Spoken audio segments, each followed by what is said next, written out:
আসসালামু আলাইকুম এভরিওয়ান। আজকে আমি রান্না করতে চলেছি পটল আর ডাল। পটল 3টা নিয়েছি, এই 3টা ভাজি করা হবে, ধুয়ে কেটে রেখে দিলাম। আর ডাল মুসুরির ডাল নিলাম, এখানে ভালো করে ধুয়ে আমি চড়াই দিলাম। আর হচ্ছে আমার মা বাড়ি নেই তো, তাই আমার রান্না করা লাগতেছে। গতকালকেও আমি রান্না করেছিলাম, লবণ দিয়ে দিয়েছি, আর যা লাগে পরে দিবানে। আর এখানে হচ্ছে রসুন পেঁয়াজ ঝাল ভালো করে ধুয়ে কেটে আমি দিয়ে দিলাম, যাতে ডালের সঙ্গে সিদ্ধ হয়ে যায়। আর আমি এভাবেই ডাল রান্না করি। আর এদিকে রাইস কুকারে ভাত চড়াই দিয়েছিলাম, ভাত হয়ে গেছে। আমরা হলো ফ্যান ঝাড়াই খাই, মানে ফ্যানটা ফেলে দিয়ে খাই, ভাত বসা ভাত খাই না। ভাত এদিকে হয়ে গেছে, এবার ডালের কাছে আসি। আর এখানে ডালটা সরা দিয়ে ঢেকে রাখি, যাতে তাড়াতাড়ি সিদ্ধ হয়ে যায়। আর ডাল দেখেন শুকাই গেছে, পানি শুকাই গেছে, ডাল শুকাই যায়নি, সরি। আর এই যে ওরং, আর এই যে এটা সরা বলে, আমি ওই যে ওরং বলে বা ঘুটনি বলে, আমি এটা দিয়ে আমি ডালটা ফিনিশ করে নিচ্ছি, যাতে সাবা সাবা না থাকে। আর আমি ডালের ভিতরে একটু টমেটো দেবো, টমেটো আমার কাছে খুবই ভালো লাগে, এই 3টে টমেটোই দিয়ে দেবো। আর টমেটো আমার খুবই ভালো লাগে, আর টমেটো কেটে রাখছি, আর আমি এখান থেকে একটা নিয়ে খাই। আর হলুদ দিয়ে দিলাম, দেখুন ডালের হলুদ দিলে কি সুন্দর কালার এসেছে। এর আগে কিন্তু আমি হলুদ দিইনি, যখন ডালটা ঘুটে আমি পানি দিয়েছি তখন হলুদ দিয়েছি। ডালের ভিতরে আমি টমেটো দিয়ে দিছি অলরেডি, খুবই সুন্দর লাগছে দেখতে, তাই না বন্ধুরা বলেন? আর আমি এবার ওই যে তেল দিয়ে মানে পেঁয়াজ আর রসুন কুচি করে রাখছিলাম, এগুলো তেলে ভেজে নিয়ে আমি ওই যে ডালের ভিতরে দিয়ে দেবো। যে ফোড়ন দেওয়া বলে না, ডালের শেষে একদম ফোড়ন দিতে হয়, সেটা আমি দিয়ে নিলাম। তা আমি এখন এইভাবে দিয়ে দিচ্ছি, যেহেতু দেখুন এবার তেলে দেওয়ার পরে এবার আর একটুখানি জ্বালাই নিব, মানে একটু জাল হবে, জাল হলে টেস্ট হবে। আমি একটু খেয়ে দেখি লবণ হয়েছে কিনা।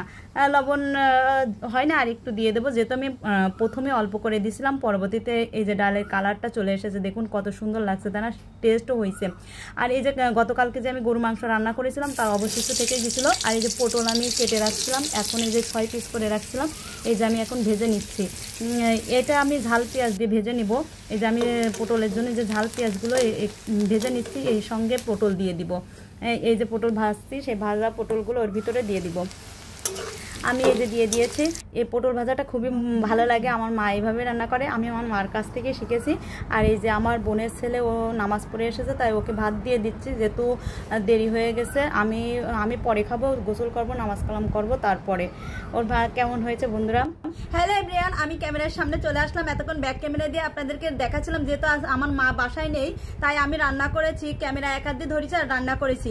শেষ বেশ আমার বোনের ছেলেটাকে খেতে দিলাম, তাই একটু আপনাদেরকে সাজাই দেখালাম ওর খাবারটা। আর হচ্ছে আপনারা এই ভিডিওটা কিন্তু প্রচুর পরিমাণে শেয়ার করে দিবেন, সবাই যাতে দেখতে পায়।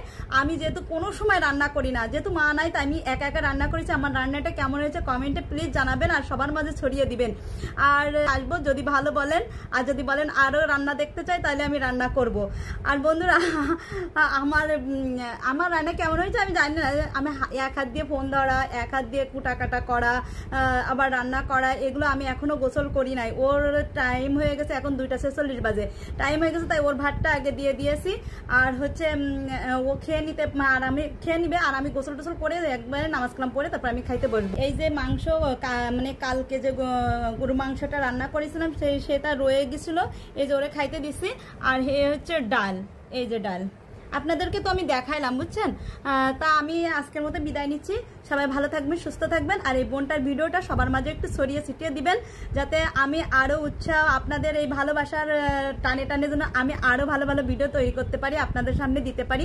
আজকের মতো বিদায় নিচ্ছি, আল্লাহ হাফেজ।